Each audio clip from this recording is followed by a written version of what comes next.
Cet épisode s'ouvre sur de la panique pure. Les téléphones de Serkan et Eda sont éteints. Erdem explique qu'il poursuivait Denis, qu'il s'est évanoui et qu'à son réveil tout le monde avait disparu. Il reste 3 heures. Et personne ne sait où sont les 2 personnes dont la signature est le seul moyen de tout régler. Ce qui rend cette scène intéressante, c'est que le chaos n'est pas causé par un ennemi, il est causé par l'accumulation de plans improvisés qui se heurtent les uns aux autres. Erdem qui s'évanouit, Denis qui fait de l'autostop sur l'autoroute avec la voiture de Serkan. À ce stade, on n'est plus dans un thriller, on est dans quelque chose qui ressemble à une comédie de l'absurde. Au même moment, Aydan décroche un appel de Mélo et sursaute en apprenant que Denis a disparu. Elle transmet aussitôt l'information à Haïfer. Eda et Serkan sont déjà en train de courir après lui pour le rattraper. Aydan traite Denis de petit bandit, et Haïfer ajoute qu'il cache un poison sous son air d'ange. Seifi et Haïfer proposent d'appeler Kemal pour profiter de ses contacts, mais Aydan refuse net. Haïfer évoque l'idée de s'asseoir autour d'un thé, mais Aydan préfère arpenter les rues pour réfléchir. Soudain, Aydan a une révélation. Selon elle, Denis est forcément retourné dans son repère, son café. Elle décide qu'ils doivent s'y rendre sans perdre une seconde. Pendant ce temps, Serkan pense avoir réussi à coincer Denis dans un garage, mais très vite, il comprend que c'est Eda et lui qui viennent de se faire enfermer, par Erdem, tout fier d'annoncer sa prouesse. Eda lui demande s'il a activé une fermeture automatique. Serkan avoue qu'il n'y comprend rien. Et Serkan, au lieu de chercher immédiatement une solution, se met à lui reprocher la fausse cérémonie de mariage. Elle lui rappelle qu'il ne se souvenait de rien, et qu'elle avait souffert. Lui continue, elle riposte, et puis il s'arrête, reconnaît sa faute et s'excuse sincèrement. Il promet qu'il ne peut pas effacer le temps perdu, mais qu'il fera tout pour reconstruire leur bonheur. Ce moment donne plutôt l'impression d'une dispute qui attendait depuis des épisodes, pas celle sur Denis, l'autre, celle sur tout ce qu'il n'avait pas encore eu le temps de se dire vraiment depuis que la mémoire est revenue. Erdem annonce qu'il a retrouvé Denis et qu'il l'a enfermé dans un garage. Tout le monde est furieux. À quoi sert de l'avoir enfermé sans l'amener pour signer ? Erdem se défend. Il est le seul à savoir où Denis se trouve. Toujours coincé, Eda propose de briser une vitre ou la porte. Serkan refuse catégoriquement. Impossible. Il rejette ensuite la faute sur Denis et lance une pointe à Eda au passage, rappelant qu'il s'agit de son ami. Elle lui adresse un regard assassin. Serkan la voit rire nerveusement. Eda explique que c'est l'angoisse et l'absence d'air qui la font réagir ainsi. Il propose alors d'économiser leur oxygène. Puis, pour plaisanter, lui demande s'il peut l'embrasser.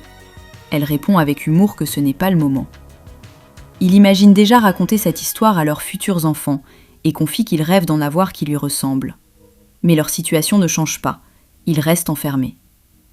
Devant le café, Aydan est persuadé que l'endroit est vide, mais Seifi insiste. Denis est sûrement caché à l'intérieur.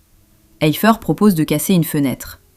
Seifi refuse de se comporter comme un casseur et sort sa carte bancaire pour forcer la serrure. L'argent ouvre toutes les portes. À l'intérieur, Denis les observe, paniqué.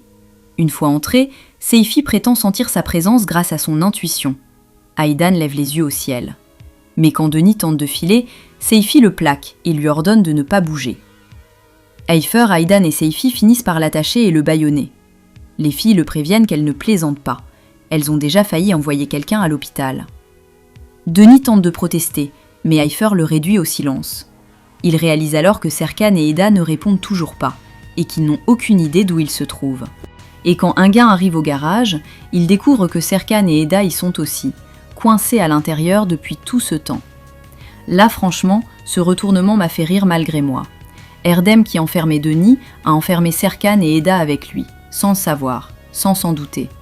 C'est le type d'accident narratif que seule cette série ose construire avec autant de sérieux. À ce moment-là, le téléphone de Mélo sonne. C'est Aydan, qui l'informe qu'elle a Denis avec elle. En entendant la nouvelle, tout le groupe se met en route en urgence pour rejoindre l'endroit qu'elle leur a donné. Profitant de l'agitation, Serkan referme la porte du garage sur Erdem, l'y laissant enfermer. Erdem, pris au dépourvu, reste complètement anéanti, incapable de croire ce qui lui arrive. Denis est attaché sur une chaise chez Aydan et Haïfer. Elles débattent de son sort avec un mélange de menaces et de compassion. Certaines veulent lui donner de l'eau en cachette par humanité, d'autres ironisent sur un menu complet. Et puis Denis boit une infusion, et on découvre qu'il y a glissé ses propres somnifères. Il s'endort profondément, il ne se réveille pas. La panique éclate. On tente de le ranimer avec de l'eau froide. Kemal arrive, appelé en urgence par Seifi. Ce passage ressemble presque à une scène de film de braquage raté, sauf que les braqueurs sont 3 femmes d'un certain âge, un homme en kippa et un premier amour fraîchement réapparu. Et la victime s'est droguée elle-même. Denis reprend enfin conscience. Mélo lui donne de l'eau. Il signe les papiers d'annulation du mariage. Et il est laissé seul, abandonné, humilié, sans personne pour le sauver. Ce qui m'a frappé dans ce moment, c'est sa rapidité. Après tout ce que cet épisode a mobilisé, le GPS, l'évanouissement d'Erdem, l'enfermement dans le garage, les somnifères, la signature elle-même prend 3 secondes. Le dénouement est toujours plus simple que le chemin qui y mène. Et Denis, seul dans une pièce, après tout ça, laisse percevoir quelqu'un qui a tout perdu en essayant de tenir quelque chose qui ne lui appartenait pas. Serkan dit à Eda qu'il ne pouvait pas dormir parce qu'elle lui manquait. Il plaisante sur une danse de l'amour, il lui demande d'apprendre le tango. Eifer est émue et heureuse de les voir réunis. Une photo du couple est prise, et un gain annonce une fête de bureau pour célébrer. Ce passage fonctionne presque comme une respiration collective après des épisodes de pression intense. Pas un grand moment dramatique, juste des gens qui se retrouvent, qui rient, qui reprennent leur vie. Et c'est souvent ça qui touche le plus, non pas le coup de théâtre, mais le retour au calme après. Denis réapparaît chez Mélo. Il reconnaît que ce qu'il a fait était une erreur grave, une folie. Il demande de l'aider à regagner l'amitié d'Eda. Mélo lui demande si Céline était impliquée. Il dit que non, c'était uniquement sa propre stupidité. Mélo accepte de l'aider, mais lui conseille de rester discret. Le plus troublant ici, c'est que Denis qui revient n'est pas le même que celui qui fuyait ce matin. Quelque chose s'est déposé en lui. On ne sait pas exactement quoi. Mais un homme qui nomme sa propre folie et demande pardon sans condition, c'est rare dans cette série. Et ça mérite qu'on y prête attention. Mélo entre dans le bureau de Céline pour déposer des documents.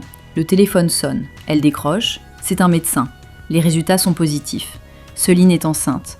Mélo est bouleversée. Elle ne dit rien à personne. Elle retourne vers Yeren qui travaille et essaie de parler. « Je travaille, on se verra plus tard. » Et Mélo reste là, avec ce secret, seul. Ce moment laisse percevoir quelque chose que le reste de l'épisode n'avait pas.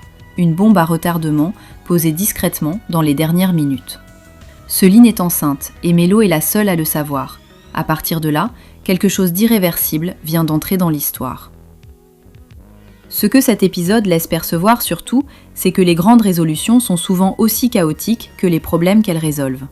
Denis signe les papiers après s'être drogué lui-même, avoir été enfermé par accident avec Serkan et Eda et avoir failli ne pas se réveiller. Serkan et Eda se réconcilient dans un garage sans fenêtre, et au moment où tout semble se calmer, une grossesse de Céline arrive silencieusement. Comme si la série voulait nous rappeler que derrière chaque fin se cache déjà le début de quelque chose d'autre. Dites-moi en commentaire, cette grossesse de Céline, vous pensiez que c'était une bombe que la série gardait en réserve, ou on a l'impression que ça va changer quelque chose de fondamental dans la suite? Je lis tout. Un like et un abonnement, ça m'aide vraiment chaque semaine. Merci d'être là. Rendez-vous tout de suite pour l'épisode 113, Mélo avec ce secret, Denis qui veut se racheter, la fête de bureau qui arrive, et Céline qui ne répond plus depuis 2 jours. J'ai l'impression que le calme de cet épisode ne va pas durer.